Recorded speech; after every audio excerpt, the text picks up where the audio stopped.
The sun was bright that Saturday morning in Heights of Arlington. Kids were already outside playing. 8-year-old Maya Thompson was with her friends near the community park. They were playing tag and laughing. Everything seemed normal. Maya had her hair in 2 braids and wore a pink shirt. She was small for her age, but full of energy. Her best friend Jamal was with her, along with 3 other kids from the neighborhood. They were having fun running around when someone threw a Nerf ball. The ball bounced off the windshield of a parked police car. The car was black and had HoA PD written on the side. 2 police officers who were sitting inside got out quickly. They looked angry. Officer Riggs was a big man with a thick mustache. His partner was younger and looked nervous. They walked toward the group of kids fast. Who threw that? Officer Riggs shouted loudly. The kids all looked at each other. No one answered right away because they were scared. I asked who threw that. He yelled again, getting closer. Maya was the closest to the car. She hadn't thrown the ball, but she was standing near where it happened. Officer Riggs grabbed her arm roughly. "Let go of me!" Maya cried out, trying to pull away. "You're coming with us," he said, pulling her toward the car. "No." "I didn't do anything!" Maya screamed as he pushed her against the side of the patrol car. Her friends started running to get help. Jamal ran toward the nearest house, screaming for someone to call 911. Officer Riggs was getting more angry. He reached for his baton, a black stick police officers carry for protection. But this wasn't protection. This was punishment. "Stay still or you'll get worse," he told Maya, raising the baton above his head. Maya was crying and trying to get away, but she couldn't. She was too small and too scared. The baton came down hard on the back of her head. There was a loud crack sound that echoed through the quiet neighborhood. Maya's knees gave out and she fell to the ground. Her braids fell forward as she landed face down on the concrete. Blood started coming from her head immediately. Officer Riggs stepped back, his face pale. His partner just stood there, not moving. People started running out of their houses. A woman named Mrs. Johnson saw what happened and started screaming. "Oh my God. Call 911! Someone call 911! Another neighbor, Mr. Williams, pulled out his phone and started recording with his camera. Other people did the same. Everyone was in shock. "Is she breathing?" someone asked. Mrs. Johnson knelt down next to Maya. "She's breathing, but we need help now." Jamal was still running, tears streaming down his face. He knocked on the door of the closest house. "Help! Help, they hurt Maya." The woman who answered the door saw Jamal crying and immediately knew something was wrong. She called 911 right away. Back at the scene, Officer Riggs was trying to act calm, but his hands were shaking. He put his baton back on his belt. "She attacked an officer," he told his partner. But his voice didn't sound sure. "Sir?" "She's just a little girl," his partner said quietly. Officer Riggs didn't answer. He walked back to their patrol car and got in. His partner followed. Maya was still lying on the ground, not moving. Blood was spreading on the sidewalk around her head. Mrs. Johnson stayed with her, talking softly. "It's okay, baby. Help is coming. Stay with me." Neighbors were gathering around, some crying, others angry. Someone had called the news. Within minutes, more police cars arrived, along with an ambulance. The paramedics ran over with their equipment. They carefully lifted Maya onto a stretcher. Her eyes were closed and there was blood everywhere. "She's lost consciousness," one of the paramedics said. "We need to get her to the hospital now." They loaded her into the ambulance and drove away with sirens blaring. Officer Riggs and his partner watched them go. "We need to file a report," Officer Riggs said to his partner. "She resisted arrest. Tried to hurt us." His partner looked uncomfortable but didn't argue. At County General Hospital, doctors and nurses were waiting. Dr. Sarah Martinez was in charge of the emergency room that day. When the ambulance arrived, they rushed Maya inside. "She's 8 years old," one of the paramedics told Dr. Martinez. "Police brutality. Hit her in the head with a baton." Dr. Martinez's face went serious. She had seen many injuries in her career, but this was different. "This was a child. Get me neurology on the line," she ordered. "We need a CT scan immediately." They took Maya to the scanning room. The machine hummed as it took pictures of her brain. Dr. Martinez watched the screen carefully. "There's bleeding," she said quietly. "Possible skull fracture. We need to operate." Meanwhile, at the police station, Officer Riggs was filling out his report. He wrote that the girl had been aggressive and resisted arrest. He didn't mention the baton or the blood. His captain, Captain Torres, read the report and frowned. "This doesn't match the witness statements," he said.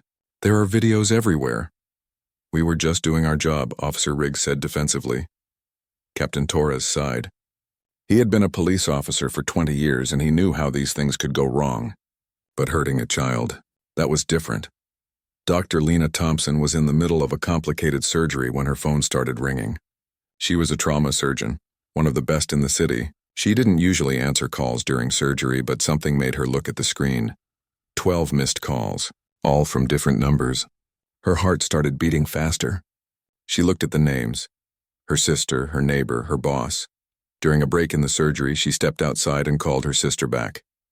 Lena, you need to come to the hospital. It's Maya. The phone slipped from Lena's hand. Maya was her only daughter, her baby.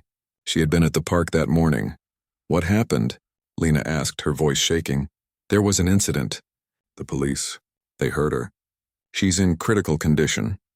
Lena didn't say anything for a moment. Then she hung up and ran back into the operating room. I'm sorry, she told her patient's family. I have to leave. It's an emergency.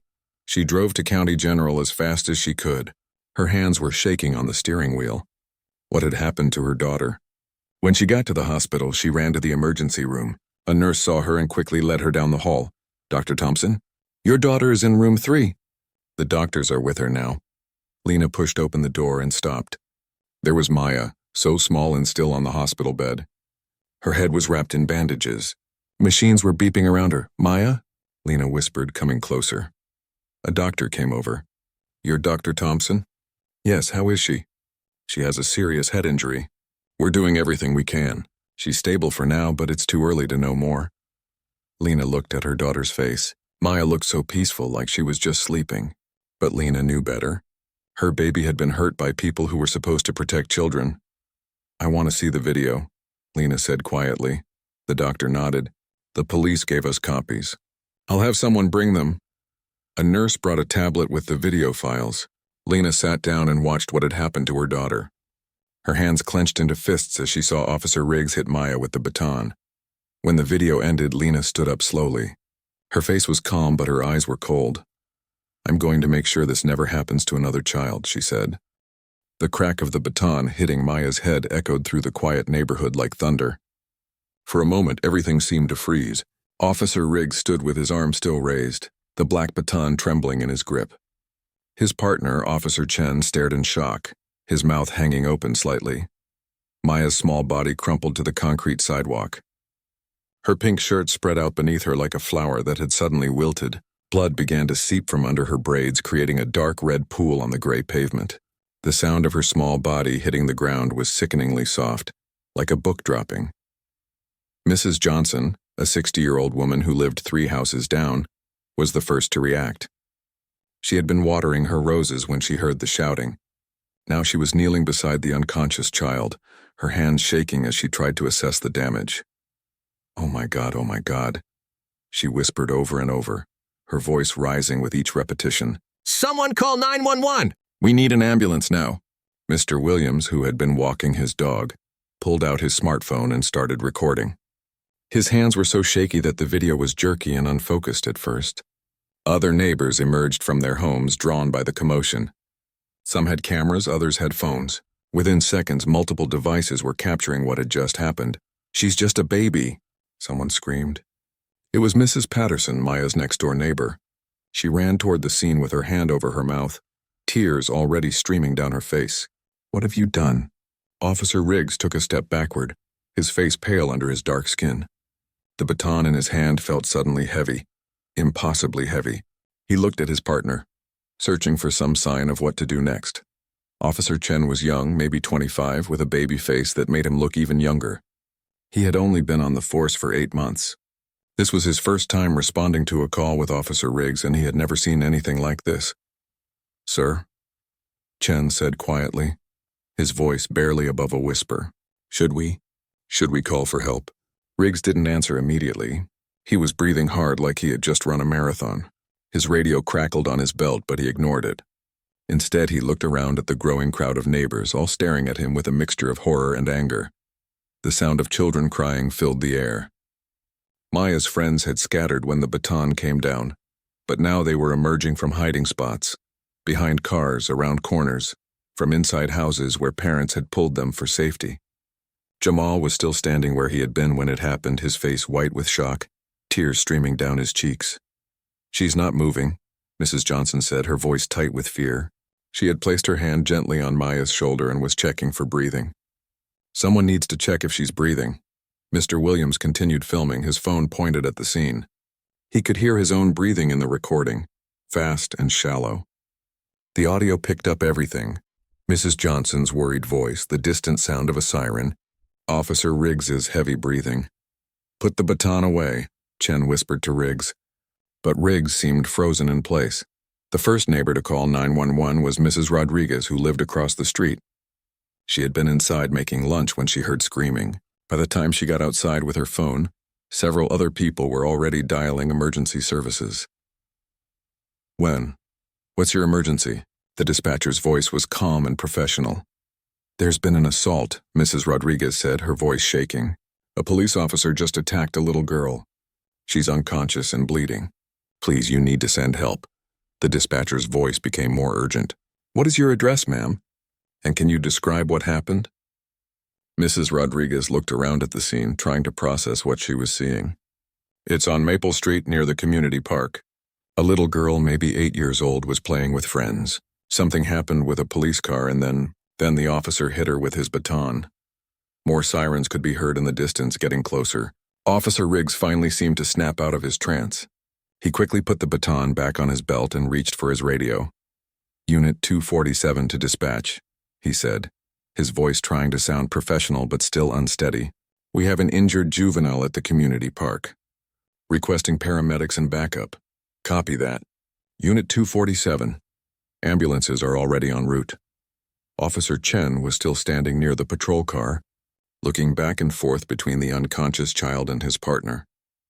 He pulled out his own phone and started taking pictures, not of Maya, but of the scene from a distance. He would later delete these photos, but in that moment, he felt he needed to document what had happened. Mrs. Johnson had managed to check Maya's pulse and was relieved to find that the little girl was still alive. She gently turned Maya's head to the side to prevent choking if she vomited, something she remembered from her first aid training years ago. "She's breathing," Mrs. Johnson announced to the small crowd, but barely. "We really need those paramedics to hurry." The sound of the ambulance siren grew louder. Within minutes, 2 emergency vehicles arrived, a basic life support ambulance and a supervisor's car. The paramedics jumped out immediately, carrying their medical bags and a stretcher. "I'm Paramedic Davis," the first one said as he approached the scene. "What do we have here?" 8-year-old female, Mrs. Johnson said quickly. Suspected blunt force trauma to the head. Unconscious but breathing. The paramedics immediately took over. They knelt beside Maya and began their assessment. One checked her airway while the other took her pulse and blood pressure. "Pupils are unequal," the female paramedic said to her partner. This could be a sign of increased intracranial pressure. They carefully rolled Maya onto her back, trying not to move her head too much.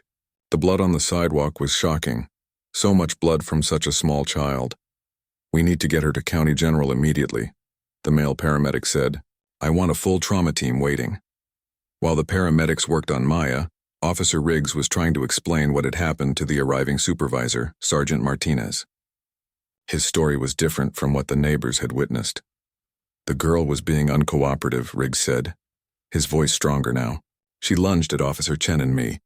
We had to use appropriate force to subdue her." Sergeant Martinez looked at the unconscious child being loaded onto the stretcher, then at the blood on the sidewalk, then at the crowd of angry neighbors with their phones out. He had been a police officer for 15 years and had seen many difficult situations, but this was something else entirely. "Sir," he said quietly to Riggs, "I think we need to wait for internal affairs to arrive before we make any official statements." Officer Chen nodded eagerly. "Yes, sir." "That's probably best." The paramedics had Maya secured on the stretcher and were wheeling her toward the ambulance. Mrs. Johnson walked alongside them, still holding Maya's small hand. "Is she going to be okay?" she asked one of the paramedics. "We're going to do everything we can," the paramedic replied honestly, "but head injuries in children can be very serious." As they loaded Maya into the ambulance, neighbors continued to film and take photos. Mr. Williams had stopped recording but was talking to a reporter who had just arrived on the scene. "This is going to be on the news tonight," the reporter said, looking around at the evidence. "This neighborhood is going to have a lot of questions to answer." The ambulance doors closed with a final thud, and the vehicle pulled away with its sirens blaring. Officer Riggs and Officer Chen watched it go, both looking pale and shaken. "We should probably go back to the station," Chen suggested quietly. Riggs nodded, but didn't move immediately. He looked down at his hands, which were still trembling slightly. The weight of what had just happened was beginning to settle on his shoulders like a heavy blanket. Back at County General Hospital, the emergency room was preparing for the arrival of the young patient. Dr. Sarah Martinez, the emergency room physician, had been informed of the incoming trauma case and had called in the neurology team. "She's 8 years old," she told the nurses who were preparing the trauma bay. "Suspected police brutality. Head injury. We need to move fast." The hospital staff worked quickly to prepare for Maya's arrival. Brain injuries in children required immediate attention, and every second counted. Dr. Martinez had treated many trauma patients in her career, but the thought of a child being injured by police made her stomach clench with anger. When the ambulance arrived, the trauma team was ready. They quickly transferred Maya from the stretcher to the hospital bed and began their assessment. "Blood pressure is low," one nurse reported. "Pulse is rapid. She's definitely in shock." "Let's get that CT scan ordered," Dr. Martinez said, "and page Dr. Thompson in neurosurgery. We're going to need her expertise." As they worked on stabilizing Maya, word was spreading quickly through the hospital. Dr. Lena Thompson was finishing up a complicated surgery in the operating room when her phone started buzzing with text messages from concerned colleagues. Dr. Martinez knew who Lena Thompson was. Everyone in the medical community did. She was one of the city's top neurosurgeons and had saved countless lives. What she didn't know was that Dr. Thompson was also the mother of the little girl who had just been brought in. The irony wasn't lost on anyone. The city's best brain surgeon was about to operate on her own daughter's injured head. It was a nightmare scenario that no one could have predicted. Dr. Lena Thompson was in the middle of a complicated surgery when her phone started buzzing loudly. She was operating on a man who had been in a serious car accident. His spleen was damaged and bleeding badly. It was a difficult operation that required all of her attention, but something about the way her phone was buzzing made her nervous. She had turned it to silent mode before entering the operating room, but now it was making a special alert sound that meant something urgent was happening. "Doctor, is everything okay?" asked Nurse Patricia, who was assisting her with the surgery. Lena looked at her phone screen without taking her hands away from the patient. She saw 12 missed calls from different numbers: her sister, her neighbor, her hospital administrator, and even her boss. Her heart started beating faster. During a quiet moment in the surgery, she quickly checked her messages. Her sister had sent 3 texts. "Lena, you need to come to County General now. It's Maya. Hospital. Emergency room. Please hurry." Lena's hand started shaking. Maya was her only daughter, her 8-year-old baby girl. "What could have happened to her, Lena?" Nurse Patricia said softly, noticing how pale her face had become. "Are you all right?" "I have to go," Lena said, stepping back from the operating table. "I'm sorry, but this is an emergency." The other doctors and nurses in the room looked surprised. Dr. Thompson never left a surgery early. She was known for her dedication and professionalism. "Dr. Thompson, this patient needs you," said Dr. Williams, the other surgeon in the room. "I know," Lena said, her voice tight with worry, "but my daughter has been hurt. I have to go to the hospital." She quickly explained the situation to the medical team and asked them to continue the surgery without her. Then she ran out of the operating room, still wearing her surgical gown and gloves. Lena drove to County General as fast as she could without breaking the law. Her hands were shaking on the steering wheel and her mind was racing with terrible thoughts. Had Maya been in an accident? Was she hurt playing? What had happened to her baby? When she arrived at the hospital, she parked quickly and ran inside. The emergency room was busy as usual, but when the receptionist saw her coming, she immediately called for help. "Dr. Thompson, Dr. Martinez is waiting for you in room 3. Lena didn't wait for directions. She knew exactly where room 3 was. She pushed open the door and stopped in her tracks. There was Maya, so small and still on the hospital bed. Her head was wrapped in thick white bandages. Machines were beeping around her, monitoring her heart rate and breathing. Tubes ran from her arms to bags of fluid hanging from metal poles. "Maya," Lena whispered, coming closer to her daughter's bed. Dr. Sarah Martinez, the emergency room physician, came over immediately. She had been expecting Lena's arrival. "Dr. Thompson, I'm so sorry this happened. How are you feeling?" Lena didn't answer right away. She was looking at her daughter's face, trying to understand what she was seeing. Maya looked peaceful, like she was sleeping, but there were bruises already starting to form around her eyes.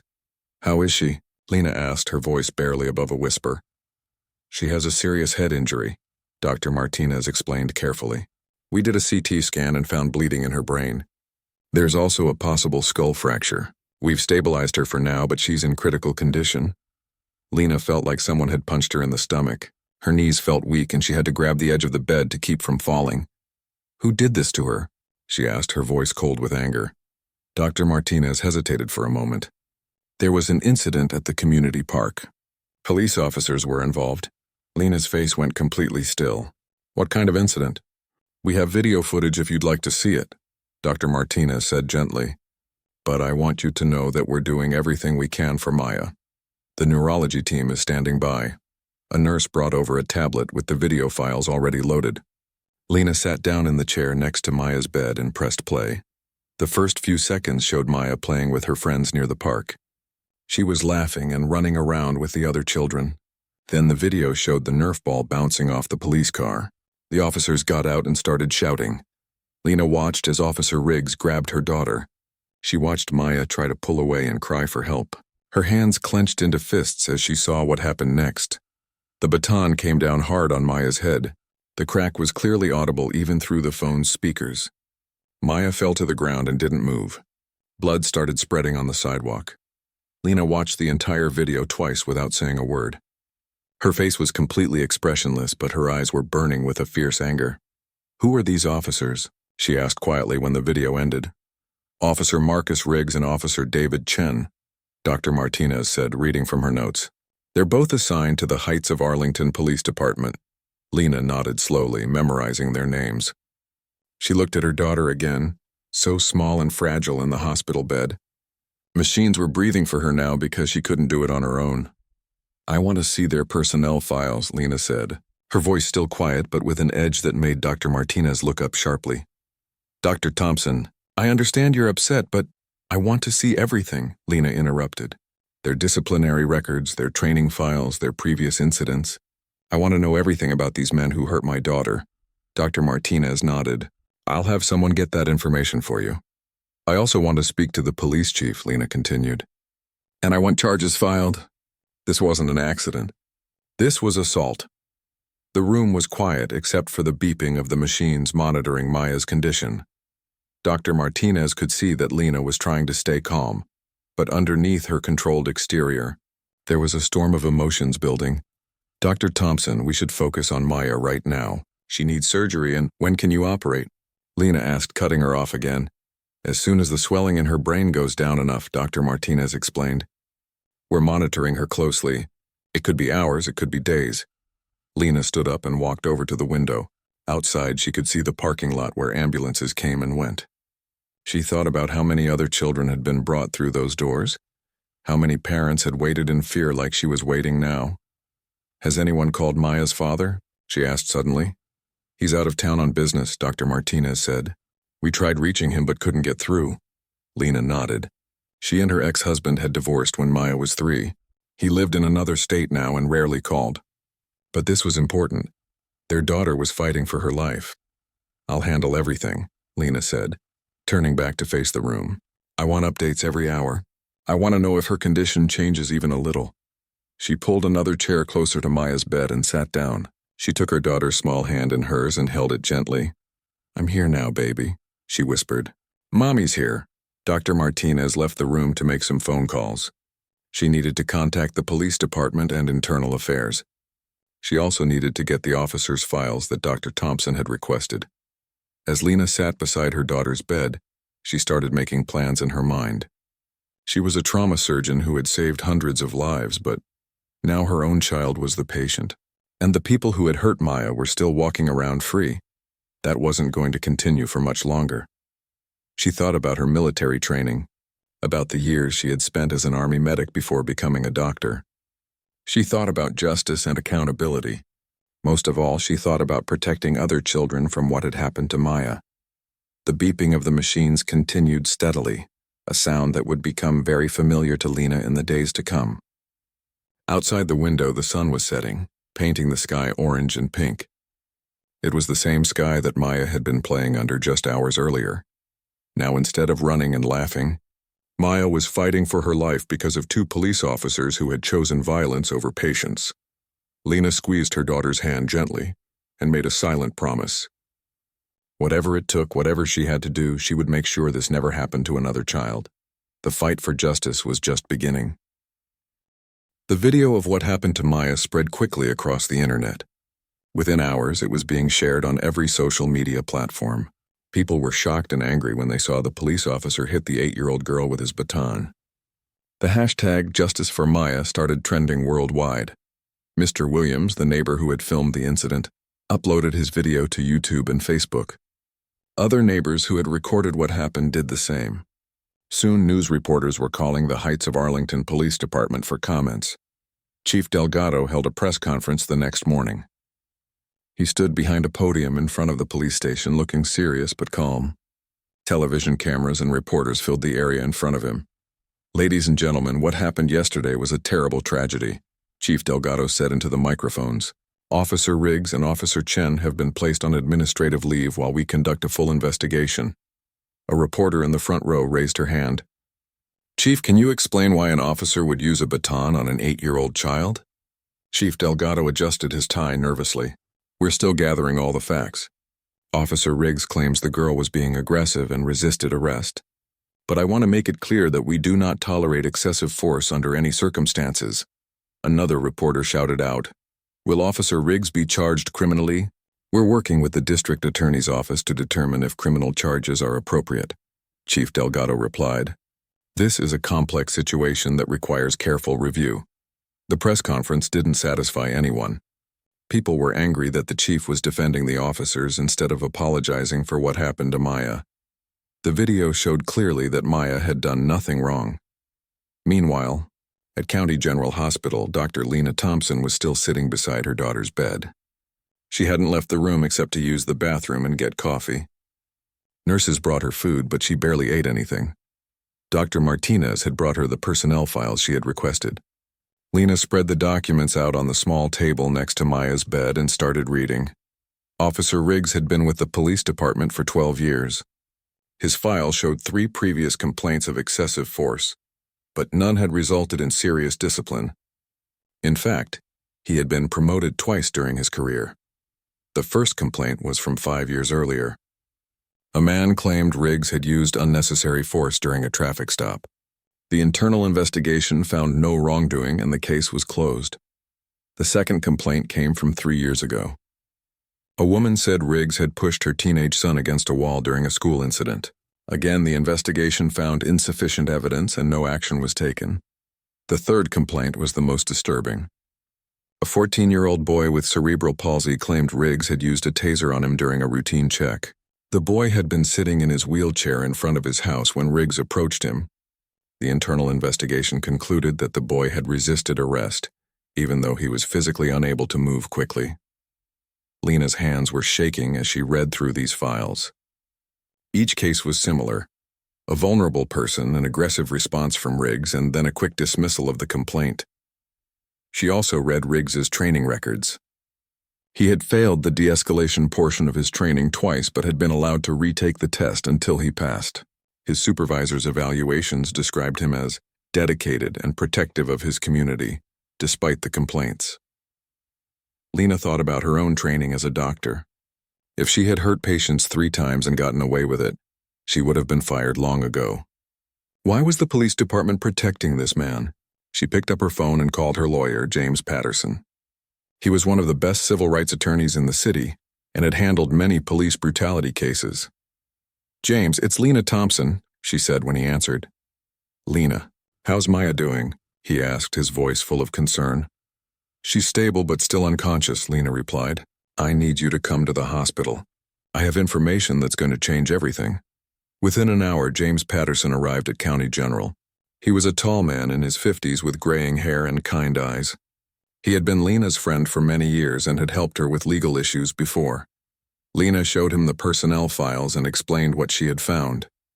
Patterson's face grew darker with each document he read. "This is exactly what we need," he said finally. "This pattern of behavior shows that the department knew about Riggs's problems but did nothing to stop him."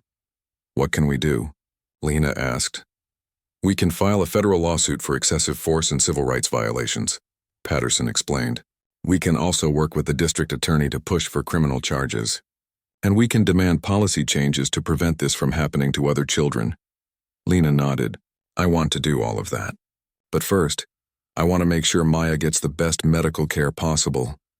They talked for another hour about legal strategy and next steps. Patterson promised to start working on the lawsuit immediately and to contact the media to make sure Maya's story was told correctly. That afternoon, the district attorney's office called the hospital. They wanted to speak with Dr. Thompson about the case. Lena agreed to meet with them the next day. Later that evening, Maya's condition worsened slightly. Her blood pressure dropped and her breathing became more labored. The medical team worked quickly to stabilize her, and after an hour, she was breathing normally again. Dr. Martinez came to update Lena on her daughter's condition. "The swelling in her brain is going down slowly," she said. "We're hopeful that she'll wake up soon, but we have to be patient." "How long?" Lena asked. "It's hard to say. Could be days, could be weeks. Every patient is different." Lena nodded and went back to sitting beside Maya's bed. She held her daughter's hand and talked to her softly, telling her about their favorite memories together. That night, news of the incident appeared on every major television network. Reporters described what had happened to Maya and showed the video that had been circulating online. Viewers called in to express their outrage. The Heights of Arlington Police Department received hundreds of calls from angry residents. Some people demanded that Chief Delgado resign. Others called for the officers to be fired immediately. Protests began forming outside the police station. People held signs that said, "Justice for Maya" and "Protect children, not hurt them." The crowd grew larger each day as more people learned about what had happened. City council members started receiving calls from their constituents demanding action. Mayor Johnson promised to conduct his own investigation into the police department's practices. Meanwhile, Officer Riggs was sitting in his living room, watching the news coverage of the incident. His wife sat beside him, tears streaming down her face. "How could this happen?" she asked. "You're a good man. You protect people." Riggs didn't answer. He was remembering that day at the park. He had been stressed because of the recent increase in crime in the neighborhood. When he saw the Nerf ball hit his car, something inside him snapped. "I just reacted," he told his wife. "I didn't mean for it to go that far." "But you used your baton on a child," she said. "An 8-year-old girl. What were you thinking?" Riggs had no answer. He knew he had made a terrible mistake, but he was afraid of what would happen to him now. He had a family to support, a mortgage to pay. If he lost his job, how would they survive? His phone rang. It was his union representative, calling to tell him about the investigation and his legal options. "You need to get a lawyer," the representative said, "and you need to prepare for the worst. This is going to be bad for you." Riggs hung up the phone and put his head in his hands. He had always thought of himself as a good cop, someone who protected his community. Now he was the villain in a story that was being told around the world. He thought about his own daughter, who was 10 years old. What if someone had hurt her the way he had hurt Maya? He couldn't even imagine the pain that Dr. Thompson must be feeling. As the night went on, more protesters gathered outside the police station. They lit candles and held a vigil for Maya. Some of them read letters they had written to her, hoping she would recover. The story continued to spread through social media. Celebrities and politicians began posting about the case, calling for justice. The pressure on the police department and city officials was growing stronger every hour. Dr. Lena Thompson stayed by her daughter's side through the night, watching the monitors and waiting for any sign that Maya was getting better. She knew that the fight for justice was just beginning, but right now, all she cared about was her daughter's recovery. The next morning would bring more challenges, more decisions, and more opportunities to make sure that what happened to Maya would never happen to another child again. The morning sun streamed through the hospital window as Dr. Lena Thompson continued her vigil beside Maya's bed. She had been awake all night, watching the monitors and holding her daughter's hand. Her eyes were tired but determined. Dr. Martinez came in early to check on Maya's condition. The swelling in her brain had gone down slightly overnight, which was a good sign. However, Maya was still unconscious and the doctors couldn't predict when or if she would wake up. "How are you holding up?" Dr. Martinez asked Lena gently. "I'm fine," Lena replied, though her pale face and dark circles under her eyes told a different story. "I need to focus on Maya right now." At that moment, James Patterson arrived with 2 other lawyers from his firm. They carried folders full of legal documents and looked serious and professional. "Good morning, Lena," Patterson said quietly so as not to disturb Maya. "We've been working all night on your case." He spread the documents out on the small table next to the bed. "We're ready to file a federal lawsuit against the police department and the city for excessive force and violation of civil rights. We're also preparing criminal complaints against both officers." Lena looked at the papers, but her mind was focused on something else. "I want to meet with them," she said suddenly. "Meet with who?" Patterson asked. "The officers. I want to look them in the eye and ask them why they hurt my daughter." Patterson exchanged a glance with his colleagues. "Lena, that might not be wise right now. You're still processing what happened." "No," Lena said firmly. "I need to do this. I need to understand how this could happen." Dr. Martinez cleared her throat. "Actually, there might be an opportunity for that. The district attorney wants to interview you today about the incident. Both officers will be there." Lena's eyes lit up with a fierce determination. "Perfect. Set it up." 3 hours later, Lena found herself in a small conference room at the district attorney's office downtown. She had driven there directly from the hospital, still wearing the same clothes from the day before. Her hair was pulled back in a simple ponytail, and her face showed no emotion. Across the table sat Officer Riggs and Officer Chen. Both men looked uncomfortable and nervous. Riggs had dark circles under his eyes, and Chen kept fidgeting with his hands. They were accompanied by their union representatives and their personal attorneys. The district attorney, Ms. Roberts, sat at the head of the table. She was a middle-aged woman with sharp eyes and a no-nonsense attitude. "Thank you all for coming," she began. "This is an informal interview to gather information about the incident involving Maya Thompson. Dr. Thompson, would you like to start?" Lena looked directly at Officer Riggs. "Why did you hit my daughter with your baton?"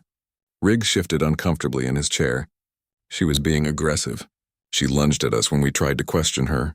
"That's a lie," Lena said calmly. "I've seen the video. My daughter was playing with her friends. She was 8 years old. What possible threat could she have been to you?" Officer Chen spoke up for the first time. "We were just doing our job, ma'am."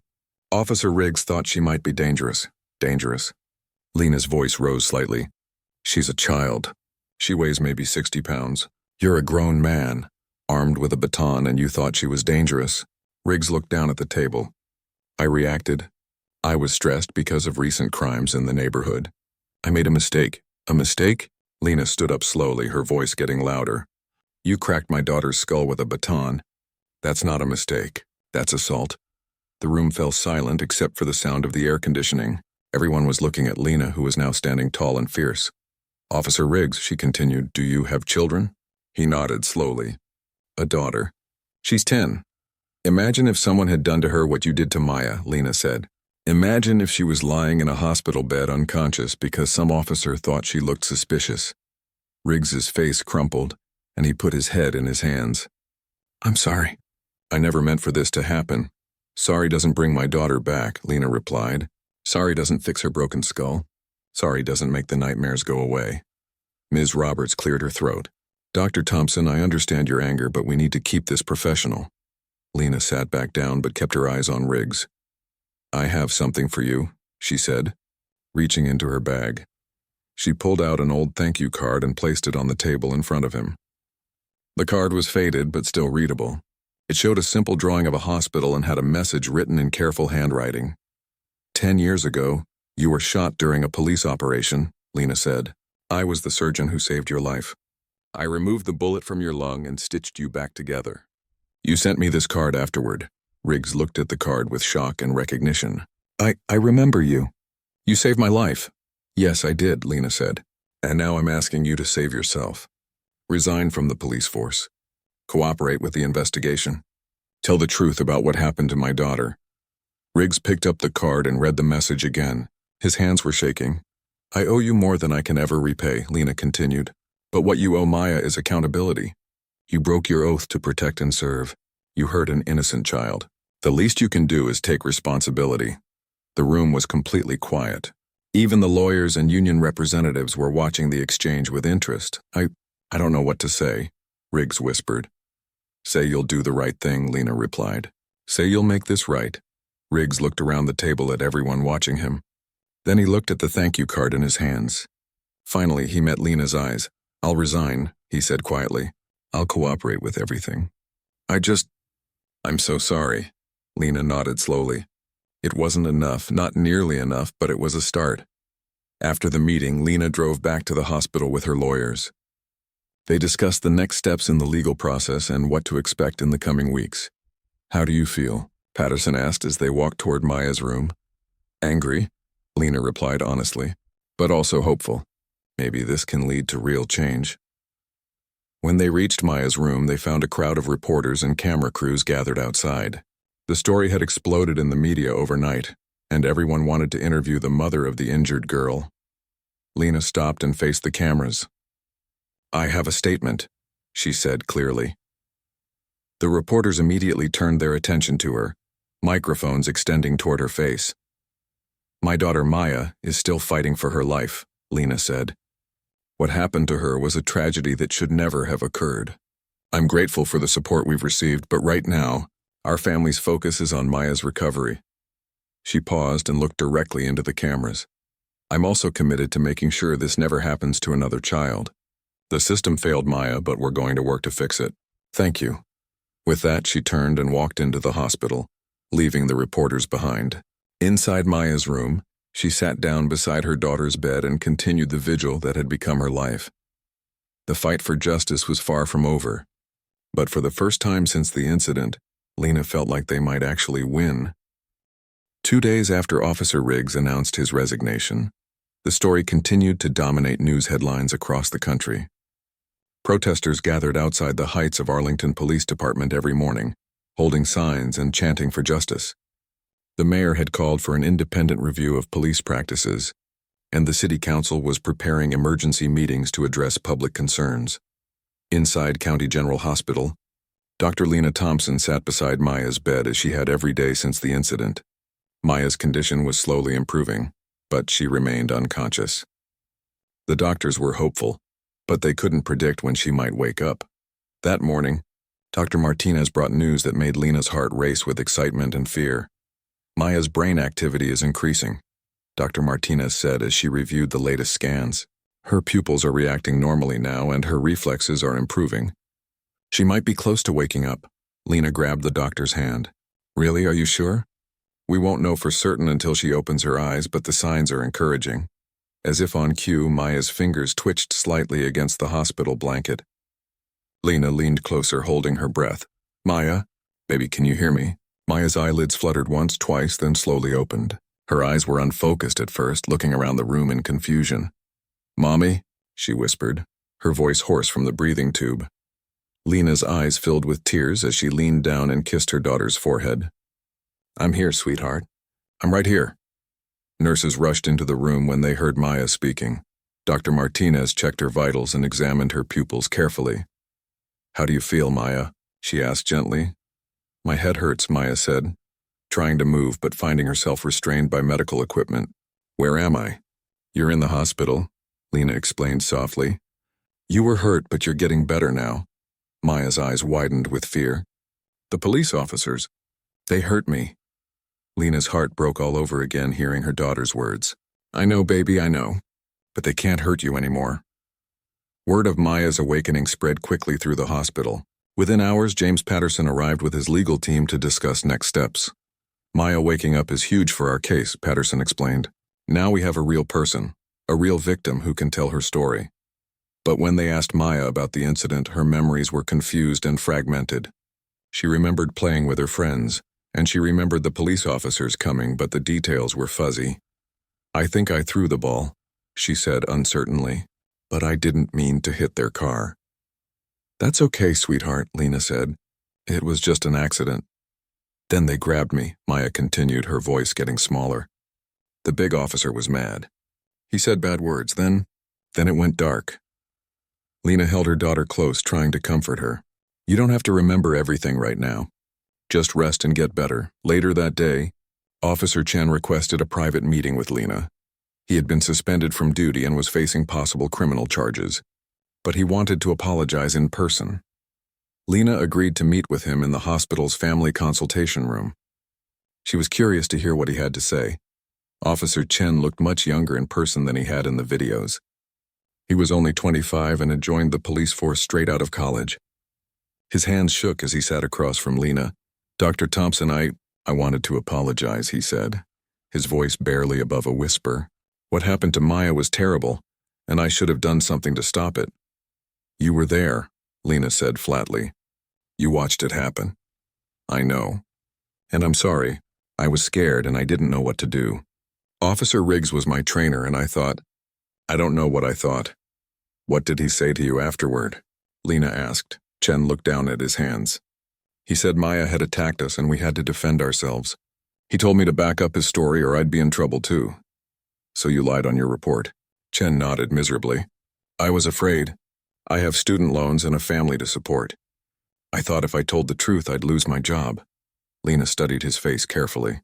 He looked genuinely remorseful, but she wasn't sure if that was enough.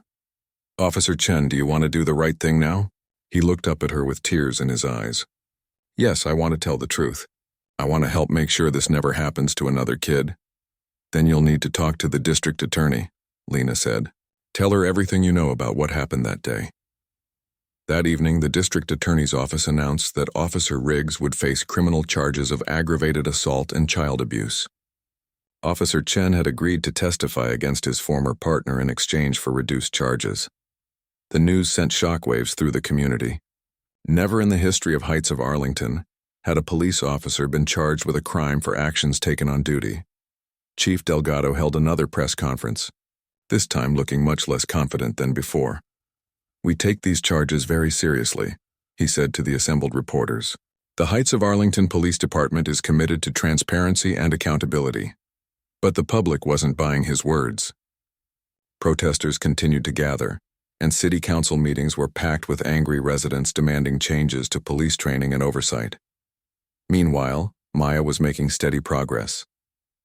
Each day she became more alert and aware of her surroundings. She asked questions about her friends and wanted to know when she could go home. "I want to play outside again," she told her mother one afternoon. "But I'm scared of the police officers." Lena's heart ached hearing those words. Her 8-year-old daughter was afraid of people who were supposed to protect children. "The officers who hurt you are in trouble now," Lena explained. "They can't hurt you or any other kids anymore." "Will they go to jail?" Maya asked. "I hope so," Lena replied. "That's what happens when people hurt children." As Maya continued to recover, the legal battle was heating up. James Patterson had filed the federal lawsuit against the city and police department, seeking millions of dollars in damages. The case was attracting national attention, with civil rights organizations offering their support. The Heights of Arlington Police Department was under intense scrutiny. Internal Affairs was conducting its own investigation, and the police union was fighting to protect its members. But the biggest surprise came when the media discovered Officer Riggs' complete personnel file. The documents showed a pattern of excessive force complaints that had been systematically covered up by supervisors over the years. Each complaint had been dismissed with vague explanations or attributed to the suspect's behavior. No disciplinary action had ever been taken, despite clear evidence of misconduct. The revelation sparked outrage across the country. Civil rights groups called for the resignation of Chief Delgado and the implementation of comprehensive police reform. In the hospital room, Lena read these news reports with growing satisfaction. Justice was finally being served, and maybe, just maybe, her daughter's suffering would lead to positive change.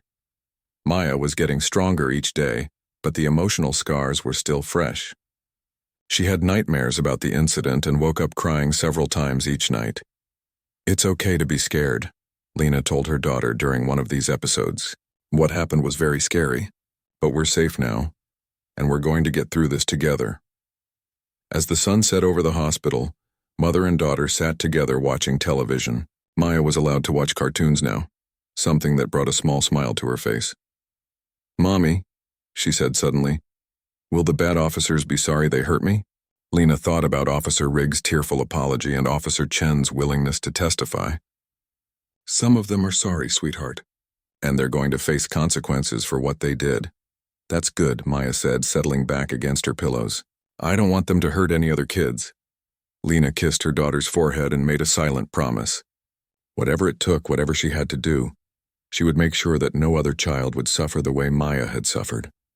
The fight for justice was far from over. But with Maya awake and recovering, and with the legal system finally taking action, Lena felt hopeful for the first time since that terrible day at the park.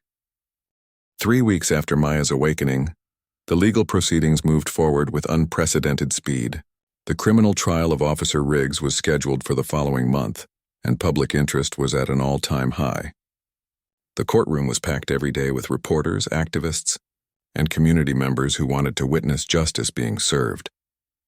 Officer Riggs sat at the defendant's table looking much older than his 42 years. His once confident posture was gone, replaced by a defeated slouch. His expensive lawyer had advised him to dress formally, but his tie was crooked and his hands shook as he took notes. The prosecution's case was strong. They had the video evidence, eyewitness testimony, medical records, and perhaps most damning of all, Officer Chen's testimony against his former partner. Chen had agreed to testify in exchange for immunity from criminal charges, but he still faced possible termination from the police force. "Officer Chen," the prosecutor said as he questioned the young man on the witness stand, "can you tell the court what happened on the day of the incident?" Chen looked nervous but determined. "Officer Riggs and I were sitting in our patrol car when a Nerf ball bounced off our windshield. He got out of the car very angry and started shouting at the group of children playing nearby." "And what happened next?" Maya Thompson was the closest child to the car. Officer Riggs grabbed her arm and pushed her against the side of our vehicle. She was crying and trying to get away, but she's just a little girl. The courtroom was silent except for the sound of the court reporters typing. Everyone was listening intently to Chen's testimony. "Did Maya pose any threat to Officer Riggs?" "No, sir. She's 8 years old. She couldn't have hurt anyone." "Then why did Officer Riggs use his baton?" Chen looked at Riggs, who was staring at the table with his face red with anger and shame. "He said she had attacked us and we needed to subdue her." "But that wasn't true. She was just scared." The prosecutor walked slowly toward the jury. "Officer Chen, in your professional opinion as a police officer, was the use of a baton on an 8-year-old child justified in this situation?" Chen didn't hesitate. "No, sir. It was completely inappropriate and excessive force." The defense attorney tried to discredit Chen's testimony during cross-examination, suggesting that he was lying to save his own career. But Chen's answers remained consistent and honest. "I'm telling the truth because that little girl deserves justice," Chen said firmly. "What Officer Riggs did was wrong, and I won't be part of covering it up anymore." Meanwhile, the civil lawsuit filed by James Patterson was moving through federal court. The city and police department were fighting hard to avoid a large settlement, but the evidence was overwhelming. Patterson had discovered that the police department had a history of covering up excessive force complaints. Internal affairs reports had been altered, witnesses had been intimidated, and supervisors had protected problematic officers for years. This pattern of behavior shows deliberate indifference to citizens' rights, Patterson argued in court documents. The city knew or should have known that Officer Riggs posed a danger to the community, yet they did nothing to stop him. The media attention surrounding the case continued to grow. National news networks sent reporters to cover the trial, and social media was filled with posts supporting Maya and demanding police reform. The hashtag Justice for Maya had been used millions of times online. At County General Hospital, Maya was making remarkable progress. She had been moved out of intensive care and into a regular room. Her headaches were less frequent, and her memory was returning slowly. Dr. Martinez was optimistic about her recovery. "Maya is a strong little girl," she told Lena during one of her daily checkups. "Most children recover well from this type of injury, especially when they have good support at home. But the emotional recovery was proving more difficult than the physical healing."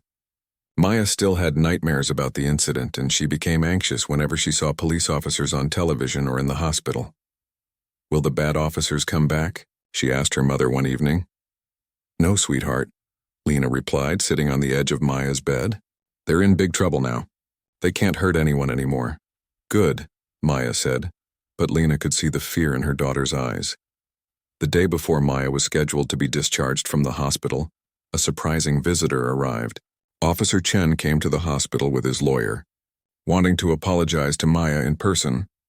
Lena was hesitant to allow the visit, but Maya surprised her by saying she wanted to meet him. "He wants to say sorry," Maya explained simply. "Maybe that will help." The meeting took place in the hospital's family room with Lena and a nurse present.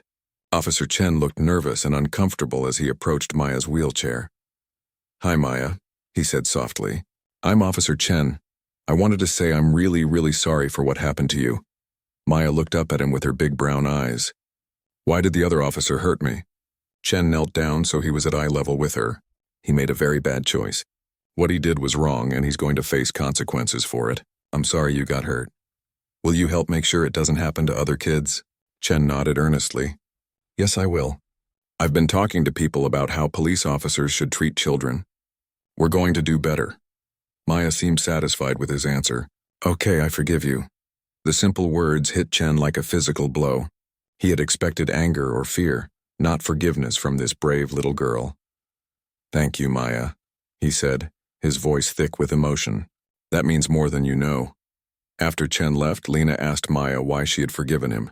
"Because he said sorry and he seemed sad about what happened," Maya replied. "And he promised to help other kids. That's what I want." Lena hugged her daughter tightly. Maya's capacity for forgiveness never ceased to amaze her. The next day, Maya was finally discharged from the hospital. She walked out under her own power, though she still needed to take medication for her headaches. The media was waiting outside, but Lena had arranged for a private exit through the hospital's back entrance. At home, Maya was greeted by her friends and neighbors, all of whom had been worried about her recovery. Jamal, her best friend, ran to hug her as soon as she walked through the front door. "You're okay," he said, tears streaming down his face. "I was so scared you might not wake up." "I'm okay now," Maya assured him. "But I don't like seeing police officers anymore." Her parents exchanged worried glances. They knew this fear would take time to overcome. That evening, the family sat down for dinner, the first time they had all been together in the house since the incident. Maya ate slowly, still tired from her long hospital stay, but happy to be home. "Daddy?" she said suddenly, looking at her father who had flown in from out of state. "Will you help me feel safe again?" Her father's eyes filled with tears. "Of course, sweetheart.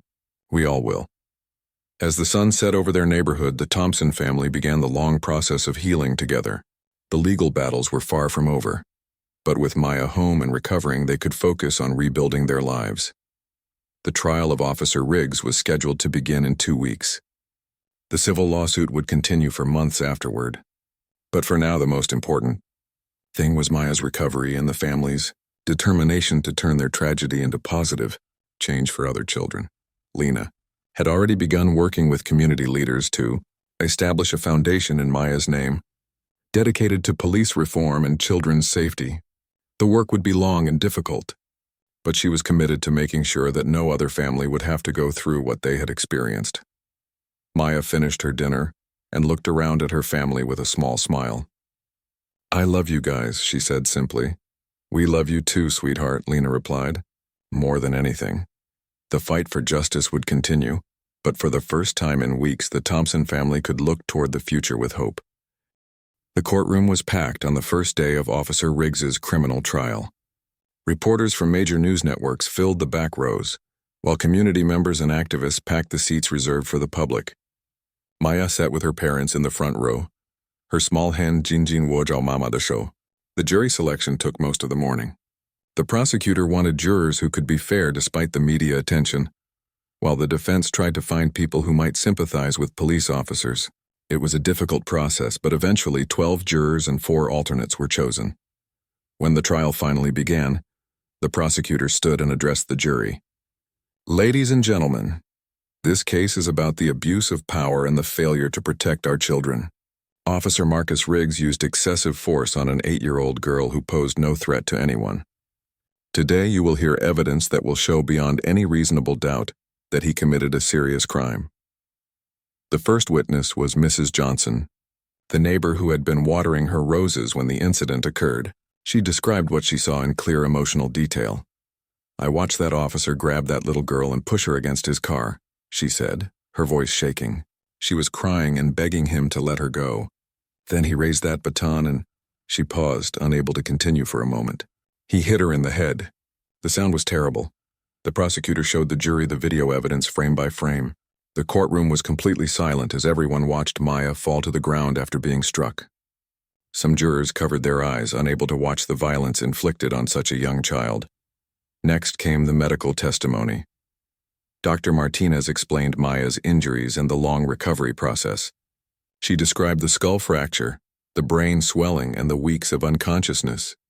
"This child suffered serious trauma that could have killed her," Dr. Martinez said.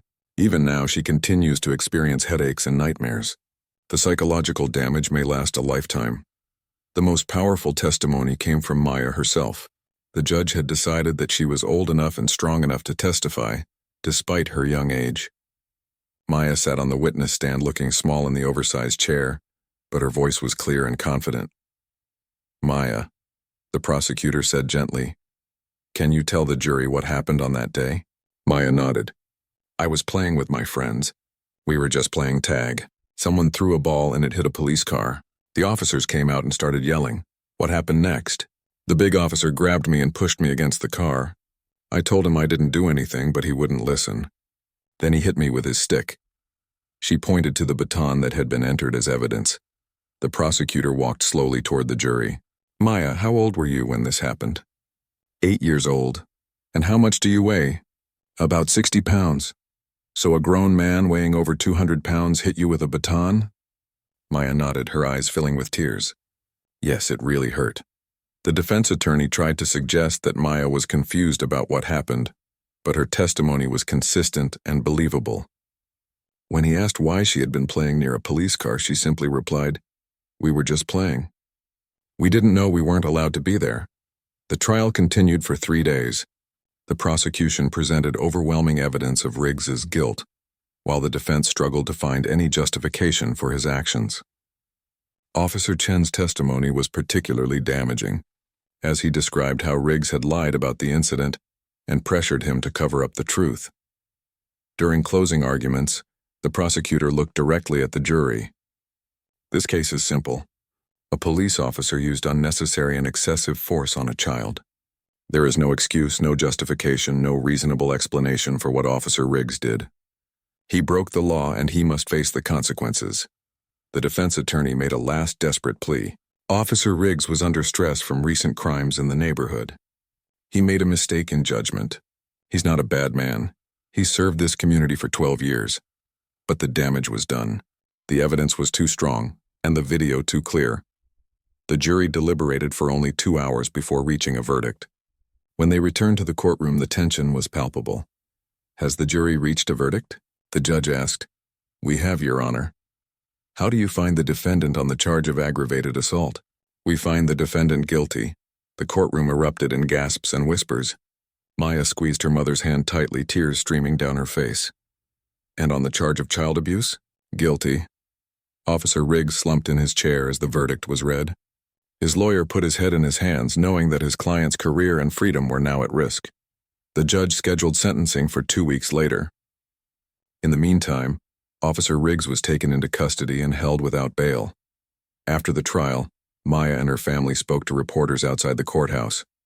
Maya, still brave despite everything she had been through, addressed the cameras directly. "I'm glad the officer who hurt me is in trouble now," she said, "but I hope other police officers will learn from this and be nicer to kids." The media coverage of the verdict sparked celebrations in communities across the country. The case had become a symbol of accountability and justice, showing that even police officers were not above the law. 3 months later, Officer Riggs was sentenced to 8 years in prison for aggravated assault and child abuse. The judge called his actions unconscionable and said they represented a betrayal of public trust. The civil lawsuit against the city and police department was settled for $4.2 million, the largest settlement in the city's history. The money would go into a trust fund for Maya's future education and medical needs. But the real victory came in the changes that followed the case. The Heights of Arlington Police Department implemented new training requirements, including mandatory de-escalation training and regular psychological evaluations. Body cameras became mandatory for all officers, and a civilian oversight board was established to review complaints. Lena Thompson became a national advocate for police reform and children's safety.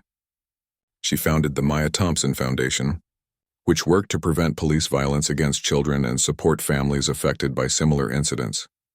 Maya herself continued to recover physically and emotionally. Her headaches became less frequent, and with the help of therapy, her nightmares gradually disappeared. She returned to school and slowly began to trust adults again, though she remained cautious around police officers. 1 year after the incident, the community gathered to dedicate the new Maya Thompson Community Center. Built on the site of the old park where the assault had occurred, the center provided after-school programs, counseling services, and a safe space for children to play and learn. Maya, now 9 years old and looking healthy and happy, cut the ribbon at the opening ceremony. As she did, a young police officer approached her nervously. "Hi, Maya," he said softly. "I just wanted to say I'm sorry for what happened to you. We're all trying to do better now." Maya looked up at him with her serious brown eyes. "I hope so," she said simply. "Kids should be safe." Lena watched her daughter interact with the officer and felt tears in her eyes. The journey from that terrible day to this moment had been long and painful, but they had found their way to healing and hope.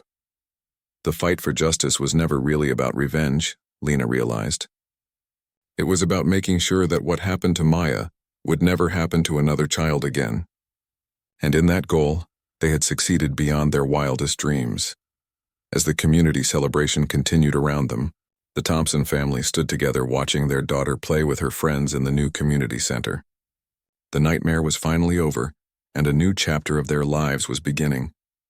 Maya ran toward her mother with a big smile on her face. "Mommy, look! They have a new playground and it's perfect." Lena hugged her daughter tightly, grateful beyond words that she had the chance to watch her grow up. The scars from the incident would always be there, but they were healing just like Maya herself. The future was uncertain, but for the first time in a long time, it was filled with hope and possibility.